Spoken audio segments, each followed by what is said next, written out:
Շատ է խոսվում Հայաստանյաց առաքելական Սուրբ եկեղեցին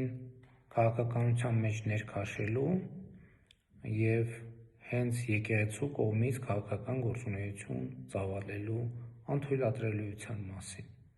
Սրա շուրջ ըստ էության Հայաստանի հանրության շրջանում կա ըմբռնում, եթե չասենք կոնսենսուս կամ կոնսենսուս մինուս մի քանիսը, բայց այս կետից մեկ ուրիշ հարց է ծագում. արդյոք Հայաստանյաց առաքելական Սուրբ եկեղեցին պետք է առնչություն ունենա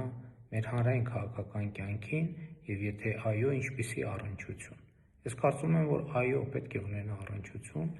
և եկեղեցին պետք է լինի այն տարածքը, որտեղ մարդիկ դադարում են լինել ընդդիմադիր կամ պրոկառավարական, որտեղ նույնիսկ ամենասուր քաղաքական հակառակորդները եկեղեցու տարածքում, Հայաստանյաց առաքելական եկեղեցու տարածքում մի կողմ են դնում իրենց հակասությունները և կարող են կողք կողքի լինել մեր ազգային եկեղեցական տոների ժամանակ, կողք կողքի մասնակցել պատարագի, կողք կողքի աղոթք հղել առ Աստված, իրար հետ կողք կողքի հաղորդություն ընդունել և կողք կողքի հաղորդակցվել մեր Տեր և Փրկիչ Հիսուս Քրիստոսին։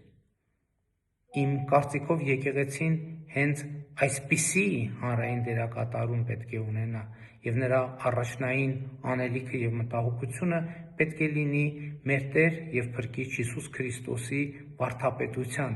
իրական կյանքում նրա դավանած արժեքների տարածման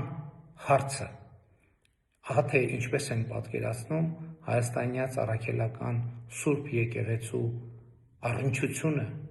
մեր հանրային քաղաքական կյանքին։